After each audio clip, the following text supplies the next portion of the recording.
یہ تو خود اس کی علامت ہوگی مفتی غلط فتوا دے رہا ہے, اس کو بہت سخت پیاس لگ رہی ہے تو اس کا فتوا کیا ہو گیا ہے. بولو نا, مفتی بھی تو صحیح بات اسی وقت کرے گا نا جب خود عذاب میں نہ آیا وہ. انشاءاللہ میں پھر بھی فتوا نہیں دوں گا میں, لیکن ایک مثال دے رہا ہوں کہ آج جو ہے نا قرآن اور حدیث کی نصوص کو ہر آدمی نے قرآنی آیت کو اپنے اوپر فٹ کر کر کے اپنی مرضی پہ وہ کر رہا ہے. بھائی مزدور کی کون سی آپ نے آیت سے نکال لیا کہ مزدور روزہ چھوڑ سکتا ہے؟ آپ یہ کہہ سکتے ہیں اسے روزہ بہت زیادہ لگتا ہے, تو روزہ تو میرے بھائی کسی کو بالکل بھی نہیں لگتا اور کسی کو بہت زیادہ. جو لوگ ناروے میں برف میں 4 گھنٹے کا روزہ رکھیں گے سردیوں میں, ان کے روزے میں اور جو 18 گھنٹے کے ریگستانوں میں روزہ رکھیں گے, زمین آسمان کا فرق ہوگا کہ نہیں ہوگا؟ لیکن سزا دونوں کی ایک جیسی ہے. جو شدید گرمی کا روزہ توڑے گا اس کو بھی 60 روزے, جو 4 گھنٹے کا دن ہو اور سردی ہو اس میں روزہ توڑے گا اس کی بھی کتنی سزا ہے؟ بولو 60 روزے. ہاں شریعت میں اصول یہ ہے کہ اگر کوئی بے ہوش ہونے لگے, مرنے لگے, تو موت سے بچنے کے لیے, بیماری سے بچنے کے لیے روزہ توڑنا جائز ہے. اس میں چاہے وہ مزدور ہو یا وہ گھر میں ایئر کنڈیشن میں آرام سے بیٹھا ہوا ہو, اس میں مزدور اور عام آدمی کا فرق نہیں ہے. تو آج اس نئے فتووں نے کیا کیا ہے, رمضان میں مزدوروں سے روزے چھڑوا دیے. رمضان میں مزدوروں سے بولو روزے چھڑوا دیے.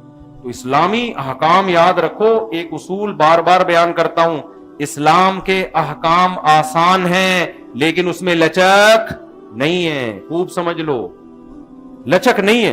دیکھو اسلام نے آرڈر دیا کہ نماز سے پہلے وضو کرنا ہے, اور اللہ نے بتایا 4 اعضاء دھونے ہیں. چہرہ جو 4 فرض ہیں, بازو اور ٹخنوں تک پاؤں, یہ حکم دے دیا نا. اب آپ کہیں کہ یار میں ساری زندگی تو وضو کرتا آیا ہوں, آج میں عشاء کی نماز پڑھ رہا ہوں, میں نے وضو بھی پورا کر لیا, تھوڑا سا ٹخنا تھوڑا سا خشک رہ گیا ہے معمولی سا, تو چلو ساری زندگی تو پورا ہی وضو کیا ہے اور اب میں عشاء کی نماز پڑھ رہا ہوں تو ٹخنا تھوڑا سا خشک رہ گیا ہے, ایسا بھی نہیں پورا پاؤں نہیں دھویا, تو چلو اتنا کیا ہے مارکیٹ میں بولو چلتا ہے, اتنا چلتا ہے یار. اللہ بہت غفور رحیم ہے, اس پہ تھوڑی میری نا نا نا نا. حدیث میں آتا ہے ویل للعقاب من النار, کسی کی ذرا سی ایڑی وضو میں خشک رہ گئی تو اس پہ جہنم کی آگ سے اللہ جلائے گا اس کو. اس لیے کہ جب وضو کا حکم دے دیا تو اٹ مینز وضو بولو نا کرنا ہے. جب کہہ دیا کہ 4 اعضاء دھونے ہیں تو اس کا مطلب چاروں پورے پورے دھونے, اس میں ایک بال 1 انچ کا کوئی فرق نہیں ہے. میں سمجھا پا رہا ہوں اپنی بات کے نہیں سمجھا پا رہا؟ وہ کرنا پڑے گا آپ کو.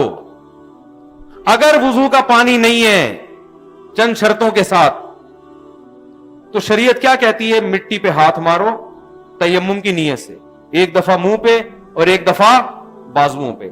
آپ پہ غسل فرض ہے نا, احتلام ہو گیا, نائٹ فال ہو گیا, گندگی میں لتڑے میں, پانی نہیں ہے دھونے کے لیے, اسلام کہتا ہے غسل کی نیت سے آپ نے کیا کرنا ہے, 1 دفعہ ایسے ہاتھ مارنا ہے یوں, اور 1 دفعہ ایسے ہاتھ مارنا ہے, بولو ایسے کیا غسل کی نیت سے. اب آپ نماز پڑھ بھی سکتے ہیں اور پڑھا بھی سکتے ہیں. آپ نے کہا یار آپ یہ تیمم بھول گئے, یا 1 دفعہ یوں کیا آپ نے, یہ والا بھول گئے آپ, اور نماز پڑھ لیا آپ نے.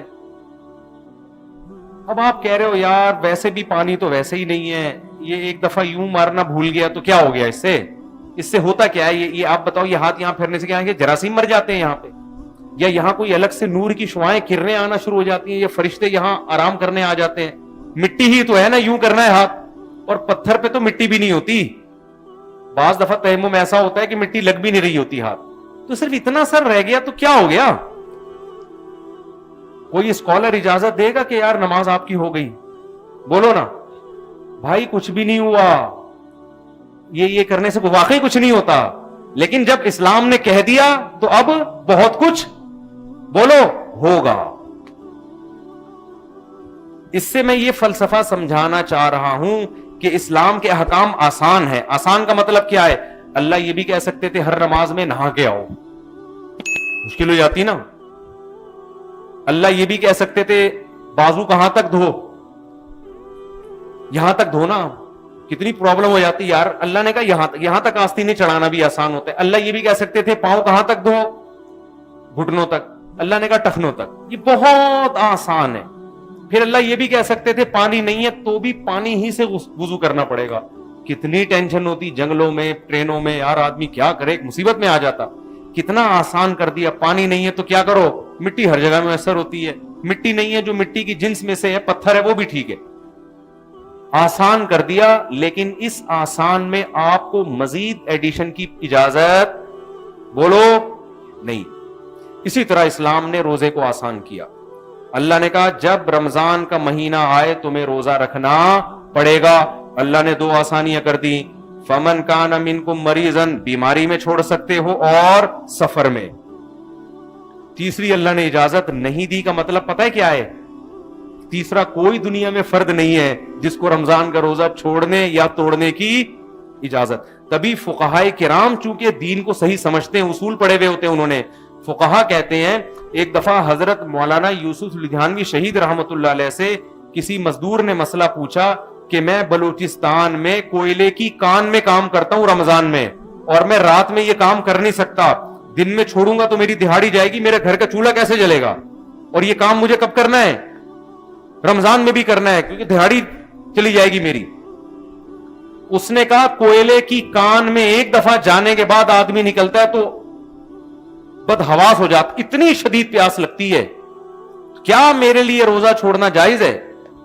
آج کے اسکالر ہوتے فوراً کیا کہہ دیتے, یار ایسی مجبوری میں کیا ہے, جائز ہے. مجبوری ایکچولی ٹوپی ڈرامے گھما دیتے.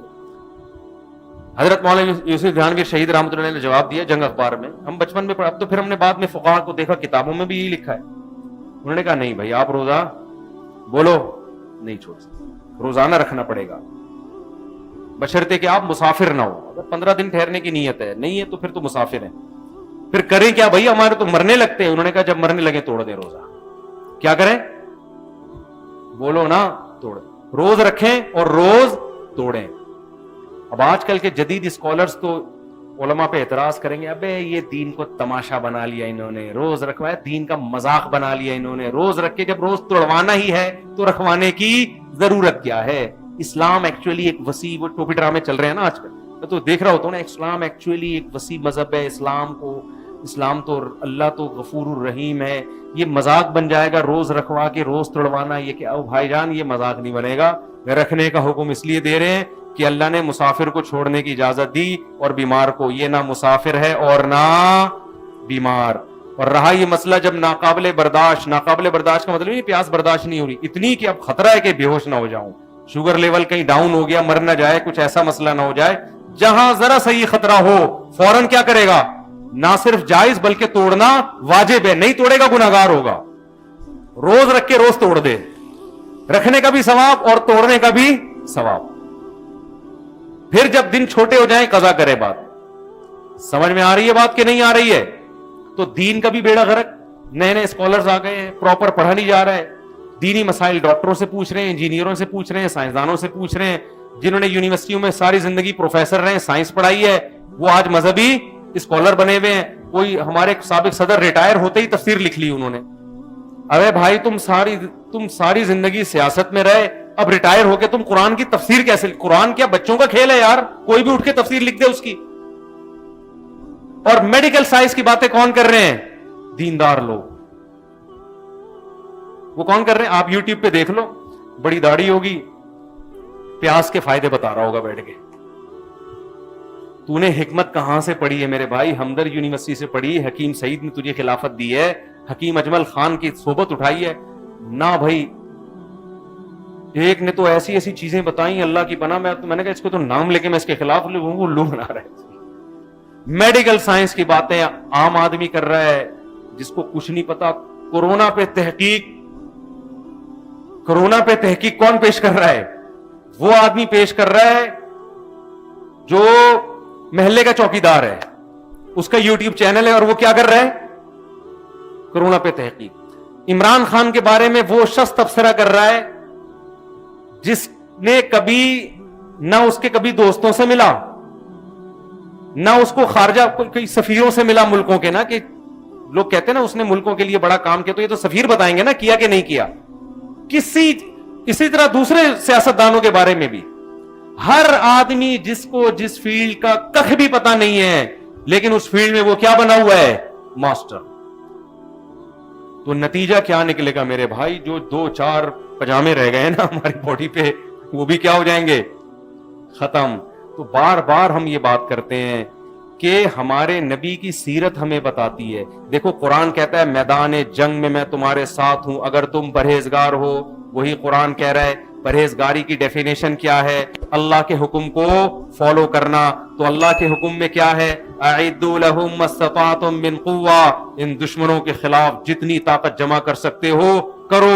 اس طاقت کی غلط ڈیفائن کیا جا سکتا تو اس سے ایمانی طاقت مراد ہے. آج کوئی صوفی آ جاتا کہتا ہے ایمانی طاقت مراد ہے. اللہ نے کہا کہ من رباط الخیل، اس طاقت سے مراد ہے گھوڑے تیار کرو، گھوڑے. صحیح ہے نا؟ اور اعدوا لهم ما استطعتم من قوة ومن رباط الخيل ترهبون به عدو الله وعدوكم. ایسا سامان اکٹھا کر کے رکھو اس سے اللہ کے دشمن کانپنا شروع کر دیں، ان کی ٹانگیں کانپنا شروع کر دیں. سمجھ میں آ رہی ہے بات؟ دشمنوں کی ٹانگیں کانپنا شروع ہو جائیں، ایسا سامان اور ایسا اسباب اختیار کرنے ہیں. تو کتنا ابھی میدان جنگ میں اترے نہیں ہو، اللہ کہہ رہے ہیں اتنی تیاری کر لو، اتنی تیاری کر لو کہ ان کے میدان میں آنے سے پہلے ہی ہوش اڑ جائیں. اور جب دشمن کو پتا ہو کہ میدان میں آنے کے بعد بھی ان کی تیاری نہیں ہے اور ان کی تیاری یہ ہے کہ یہ بہت نیک ہیں، ان کے سب کے سروں پہ ٹوپیاں ہیں، سب کے بال سنت کے مطابق بیچ کی مانگ نکلی ہوئی ہے، تیل بھی لگا کر آئے ہوئے ہیں یہ لوگ، سرمے کے بڑے بڑے ڈورے لگا کے آئے ہوئے ہیں یہ لوگ. ایسا چہرے پہ نور برس رہا ہے ان کے کہ بس دل چاہتا ہے ان سے دعا کروا دو. تو میرے بھائی یہ نہیں ہوگا، یہ بہت بربادی ہو رہی ہے، بہت بربادی ہو رہی ہے. اور ہر لحاظ پہ مسلمان کیا ہو رہا ہے؟ میاں بیوی کے جھگڑے جب آتے ہیں نا 99% ہوتا ہے کہ کسی نے کچھ کیا ہوا ان دونوں کے درمیان. اس کا نقصان کیا ہوتا ہے کہ جو وجہ خرابی کی ہوتی ہے وہ وجہ نظروں سے اوجھل. بعض دفعہ مرد بد اخلاق ہوتا ہے، بعض دفعہ عورت میں خرابی ہے. دیکھو میں اکثر ایک روایت پیش کرتا ہوں، حدیث میں آتا ہے تقوم الساعۃ والروم اکثر الناس. قیامت قائم ہوگی مگر رومی پھر بھی دنیا میں زیادہ ہوں گے. یہ روم جو ہے نا انگریز ہیں. صحابہ کی اور تابعین کی بڑی لڑائیاں ہوئی تھیں انگریزوں سے. ان کے جو باپ دادے ہوا کرتے جن کو رومی کہا جاتا تھا، یہ اسی کلر کے ہیں ہمیشہ سے. ان کے کلر ہمیشہ سے ایسے ہی ہیں. قرآن میں بھی ان کے کلر کا اشارہ ملتا ہے. جب نبی صلی اللہ علیہ وسلم نے رومیوں سے لڑنے کا ارادہ کیا نا تو ایک منافق نے کہا کہ ان کی عورتیں گوری ہوتی ہیں، خوبصورت ہوتی ہیں، میں وہاں جاؤں گا بدنظری ہوگی، فتنے میں مبتلا ہو جاؤں گا، لہذا میں نہیں جا رہا. جہاں سے جان بچانے کے لیے نا لیبل کس کا لگایا؟ مذہب کا لیبل لگایا نا کہ میں نظر کی حفاظت کرنا مکروہ ہے، بدنظری کرنا کیا ہے؟ جہاد سے بھاگنا جو کبیرہ گناہ ہے اس کو نہیں دیکھ رہا. تو قرآن نے کیا کہا؟ الا فی الفتنۃ سقطوا. یہ جو کہہ رہے ہیں نا ان کی عورتوں کی وجہ سے فتنہ ہوگا، جہاد سے بھاگ کے یہ فتنے میں پڑ گیا ہے. اس سے ایک اور اصول ہمیں پتہ چلتا ہے، دیکھو جو بڑے کام کرنے کے ہیں وہ تو کرنے ہی پڑیں گے. یہ چھوٹے موٹے فتنوں کے خوف سے ان بڑے کاموں کو بولو نہیں چھوڑا جاتا. اب صحابہ کرام رومیوں سے لڑ رہے ہیں، ان کی گوری عورتیں ہیں، رنگ سفید ہیں ان کے، اور جناب لڑائی یہ کہہ کے چھوڑ دیں کہ ایسا نہ ہو عورت کو کسی کے عشق میں ہم مبتلا ہو جائیں. تو یہ فتنہ بڑا ہے یا وہ جو تمہیں کاٹ کے کھا جائیں گے وہ فتنہ بڑا ہے؟ ایک صاحب مجھے کہنے لگے میں آفس میں جاب کرتا ہوں، وہاں لڑکیاں آتی ہیں، بدن فتنے کا اندیشہ میں جاب چھوڑ رہا ہوں. میں نے کہا میرے بھائی جب تو گھر میں بھوکا ننگا سوئے گا نا اور تیرے باپ کی طرف سے جو تجھے فتنہ ہوگا، اور جب تجھے چپت پڑے گی نا چاروں طرف سے، اور اگر شادی شدہ ہے تو تیری بیوی تھوڑے دن میں بھاگ جائے گی، جو ایک حلال راستہ تھا وہ بھی کیا ہو جائے گا؟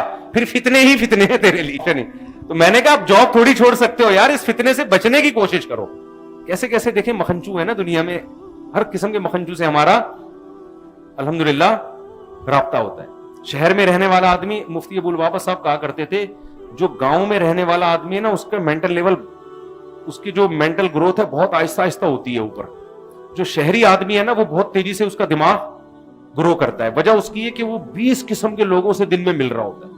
یہ مزدور ہے، یہ چوکیدار ہے، یہ بریگیڈیئر ہے، یہ کرنل ہے، یہ جج ہے، یہ وکیل ہے، یہ دیوبندی ہے، یہ ہری پگڑی والا، یہ گرین پگڑی والا، یہ اہل حدیث ٹوپی والا، یہ بغیر ٹوپی والا. اہل حدیث کی بھی کتنی قسمیں ہیں، یہ دیوبندی حیات النبی والا، یہ دیوبندی ممات النبی والا، یہ قبر پہ سلام کا قائل ہے، یہ قائل نہیں ہے، ہے نا. ہمارا تو دن بھر نا 20-25 قسم کے لوگوں سے واسطہ پڑتا ہے. یہ عمران خان کا حامی ہے، یہ مولانا فضل الرحمان، یہ JUI کا ہے، یہ PTI کا ہے، یہ فلانے کا، یہ ڈمکانے کا. ایک کھچڑا پکا ہوتا ہے پھر جناب کھڈے آ رہے ہیں, اس کی ساس ظالم ہے, اس کی جٹھانی نے کچھ کر دیا ہے, یہ روحانی عاملوں کا ڈسا ہوا ہے, اس کے مسائل الگ ہیں.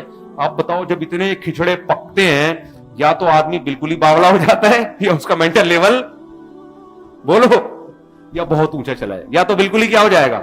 تو مجھے بھی لگتا ہے کہ یا تو میں دنیا کا ذہین ترین انسان بن جاؤں گا, یا تھوڑی بہت جو میری کھوپڑی ہے, یہ ڈاکٹر عامر لیاقت جیسا اللہ نہ کرے, اللہ ان کو سیدھے راستے پہ چلائے, بیچارے کو ٹھیک کر دے. مجھے تو ترس آ رہا ہے اس کے اوپر. بالکل ہی لوگ کہہ رہے ہیں میں نے مروایا ہے, لوگ کہہ رہے ہیں کہ مفتی صاحب نے شادیوں کے مشورے دیے نا, اس کا یہ نتیجہ نکلا ہے. دیکھو پہلے بھی یہ گڑبڑے کرتے تھے عامر لیاقت صاحب, لیکن دماغ کی سیٹنگ آؤٹ نہیں ہوئی تھی. جب سے شادیاں کی ہے نا, اب اوپر کی سیٹنگ کیا ہو گئی ہے, سیٹنگ کیا آؤٹ ہو گئی.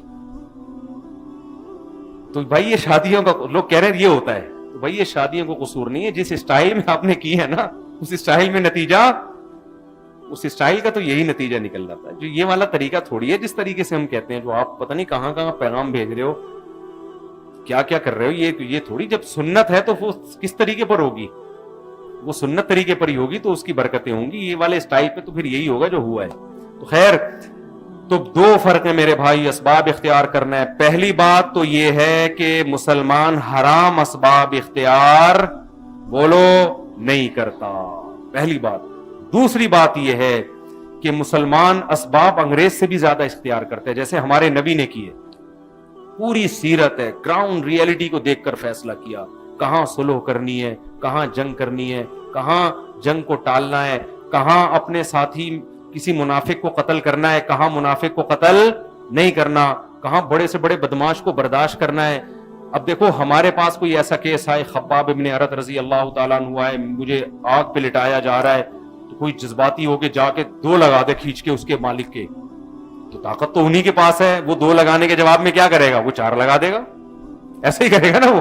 وہ آج کوئلوں پہ لٹا رہا ہے, کل وہ قتل ہی کر دے گا, تو جان سے مار دے گا. تو ایسے موقع پہ کیا ہے, برداشت.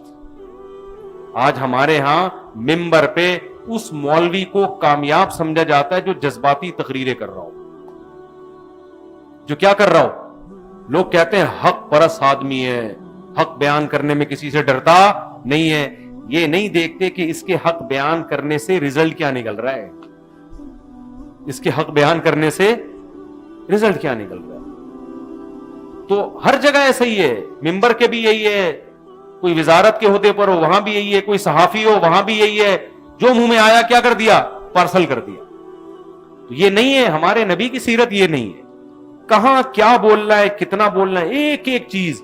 یہ جو قرآن کہتا ہے لَقَدْ كَانَ لَكُمْ فِي رَسُولِ اللَّهِ أُسْوَةٌ حَسَنَةٌ, تمہارے لیے تمہارے نبی کی سیرت میں بہترین نمونہ ہے. یہ ہر چیز میں ہے بہترین نمونہ. صلح حدیبیہ کے موقع پہ نبی صلی اللہ علیہ وسلم نے حکم دیا سب لوگ سر کے بال کاٹ لیں, احرام سے باہر نکل جائیں. صحابہ پہ یہ حکم بہت شاق گزرا کہ ہم مشرکین کے دباؤ میں آئیں اور احرام باندھ کے عمرہ کیے بغیر احرام کھول لیں, مشرکین سے ڈر کے, یہ نہیں ہو سکتا. ہمارے نبی نے صحابہ پہ فتویٰ بولو نہیں لگایا کہ میں نبی ہو کے تمہیں کہہ رہا ہوں, تم میرے سے بھی 2 ہاتھ آگے نکل گئے. کوئی ایسے جذباتی اسٹیٹمنٹ نہیں. میں حکم دے رہا ہوں اور سر کے بال صاف کرو, اور تم مجھ سے بھی, تم تو دائرہ اسلام سے کیا ہو. جو نبی کی موجودگی میں نبی کے حکم کی مخالفت کرے, تو بظاہر تو ایسا ہی لگتا ہے وہ دائرہ اسلام سے کیا ہے. گویا وہ یہ بتانا چاہ رہا ہے کہ آپ سے زیادہ کون اچھا سمجھتا ہے, ہم زیادہ صحیح سمجھتے. حضرت عمر بھی بال کاٹنے کے لیے تیار, سوائے حضرت ابو بکر کے. سارے کیا ہیں, کوئی بھی نہیں سر منڈانے کے لیے تیار. تبھی جو صحابہ کے خلاف ہے نا, وہ اس حدیث سے صحابہ پہ کیا کرتے ہیں, طنز. لیکن نبی طنز بولو نہیں کر. کیوں, نبی میں تحمل ہے. نبی دیکھ رہے ہیں کہ یہ میرے حکم کی مخالفت تو ہے, مگر اس مخالفت کی بیس میرا انکار نہیں, غیرت ہے. یہ سمجھ رہے ہیں میرے بارے میں کہ شاید میں ان کی رعایت میں مشرکین سے دب گیا ہوں, ان کے خیال میں تو ہم دبنے والے لوگ نہیں ہیں, ہم تو کٹنے والے لوگ ہیں. فوراً فتویٰ نہیں لگایا. آج دیندار لوگ کتنی جلدی کسی پہ گستاخی کا فتویٰ لگا دیتے ہیں. کیسے گستاخیوں کے فتوے, کیسے فوراً جو ہے نا دائرہ اسلام سے خارج ہونے کے فتوے, اس کا رزلٹ کیا نکل رہا ہے, اس کا نتیجہ کیا نکل رہا ہے, کچھ بھی نہیں دیکھا جا رہا.